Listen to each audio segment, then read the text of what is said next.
Good afternoon everyone, hope you're all doing well. This video is going to be on about 5 different topics at once, but it's all going to be focused around LinkedIn, how to get the best out of LinkedIn without actually buying the premium. So we're going to touch on a few things that I haven't mentioned before. So we're going to look at how to find hot leads, how recruiters give away their sort of clients that they're working with, and also candidates. We're going to look to find candidates that not only are on the market but also are willing to work with recruitment agencies and they're worth actually keeping in touch with long term because they're worth quite a big fee. So no matter what sector you're operating in, we're going to use LinkedIn and we're going to use it well. So the first thing we're going to look at is we're going to look at recruiters that have endorsements on their page. So how we would do this and why we would do this is we're going to look at recruitment consultants that have endorsements either from candidates or have endorsements from clients. Either one will be very interested in. Now this works really well if you're really in a niche. Now sorry Sean, we're going to have a look at you. We just put recruitment consultant. He's the first guy that come up unfortunately. So he hasn't got any endorsements, so we can go back and we can maybe open a few of these up. This gentleman's an MD. He may or may not have it. What you might find is there are rec to recs, and this isn't something I would recommend go out and start searching for. However, I would say definitely keep your eye on this. Now you can click this part and it will say all endorsements. So this guy is, let's see if we can find, so that's an MD, business coach. So potentially these are endorsements from possible recruiters as well as recruitment agencies, and there looks to be a few clients here. So this looks like a client that has used him in the past and has endorsed him. So this company potentially would be using agencies. Of course you would do it in your sector. It's not something where I would say don't look at other recruiters' profiles. I mean, we can click this gentleman here now just randomly. If I just scroll down, the thing I want to look at are his endorsements. Sadly this gentleman doesn't really have any, but that's fine. So we can check on others and we'll go on to the next topic shortly. So contract management, I mean sometimes they have client account management. That's the one I'm looking for. Management, recruitment advertising, maybe plant manager. So these are the type of people that are just literally giving it away, and they think it makes them look good. However, there's recruiters like me around that just love to look through these things. So company director, consultancy director, he's obviously used them in the past. He's recommended them. In fact, probably she's asked, can you do a recommendation? He's also been endorsed. The same thing, you can look at clients and you can also see how many people are actually looking. Now, obviously, I haven't delved into this too much. He looks like actually could be an agency owner, but it gives you an idea of that. So another thing we can look at, and that's just targeting endorsements. So don't overlook endorsements. You want to look at that as a sort of measure. Now, one thing I want to touch on now as well is very quickly, if you want to download somebody's profile as a CV, you literally very welcome to just click save as PDF and you will get their profile here from that. Sometimes you would obviously want to take out the actual number and the mobile number. However, this is as good as a CV as it gets with that. Of course, you don't have to ask. If the candidate says, yeah, I'm willing to work with you, you can just download their CV and it's great. Now, what I'm going to do now is we're going to do the standard.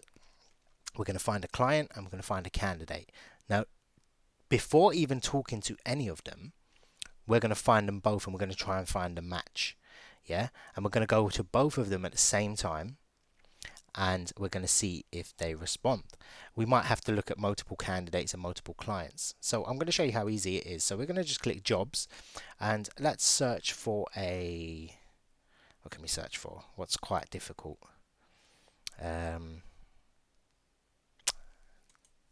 GP, general practitioner. Let's do something quite difficult. Doesn't matter the location. What we want to find is a client. So we can look at Virgin Care, for example. and it's in Reading. So take note of that. Let's just stick that into Google so I don't forget. I know for a fact they do use agencies, by the way. They don't use them at the moment. So what we're going to do now is try and find a candidate.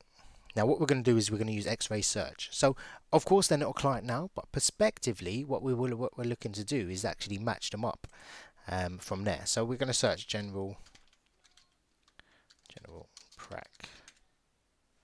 practitioner, family doctor. We're going to obviously search in the UK. This tool is brilliant. It's recruiting in, and we're going to look at open to new.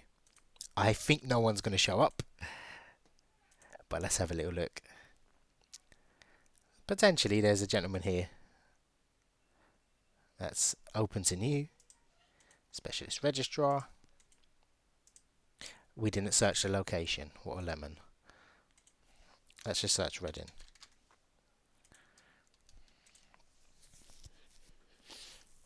I'm surprised at the amount of things that come up. But what we can do is have a look at these profiles. And GP trainer. He's too senior, I think, for this position. Anyway, you'd connect. And you would send a note. Hello, Aman. I have been tasked with recruiting for a GP in Reading.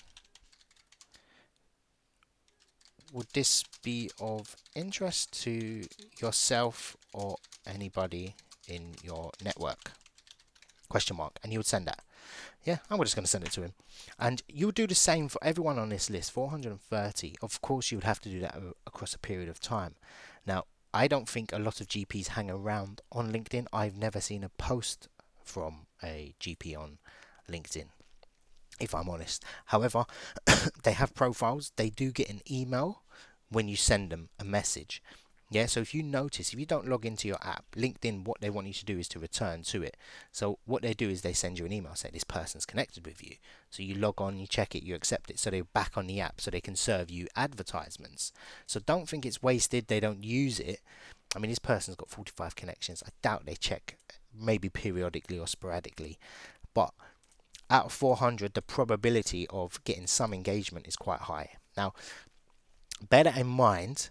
Now, the reason I picked a difficult position like a GP is that this position will probably be there for many months. And it's just a case of you finding a candidate from there.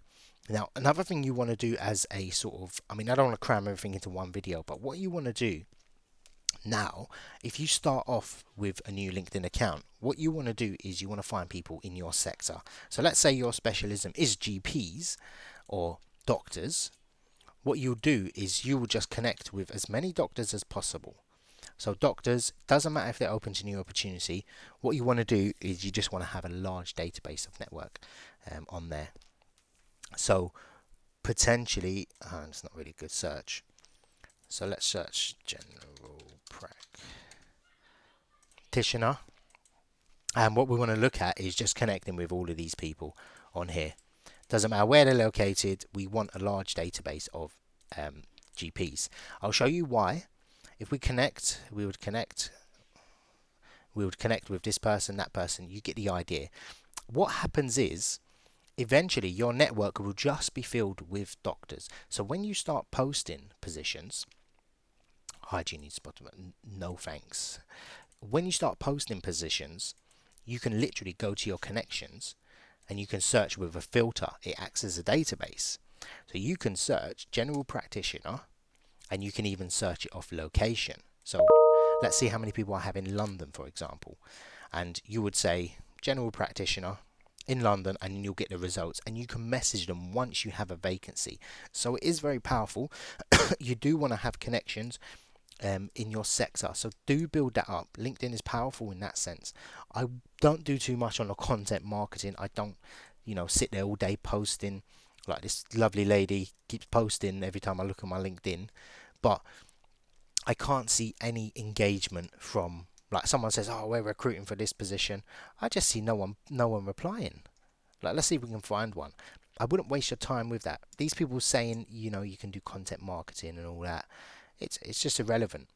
I'm hiring. See, no reaction. He posted, well, 7 minutes ago, but it just does nothing unless you have a large following or some sort of influencer. But then if you're spending so much time building up your LinkedIn, it's not going to do too well. You can shortcut it by just adding loads of people, start posting things that are relevant in their sector, and then just start getting your name out there. When you actually start to go to um, clients, you can even say, I have a LinkedIn account with 10,000 general practitioners on there. And so I hope this video has been somewhat helpful, and I'll be doing a lot more on LinkedIn very shortly. Take care.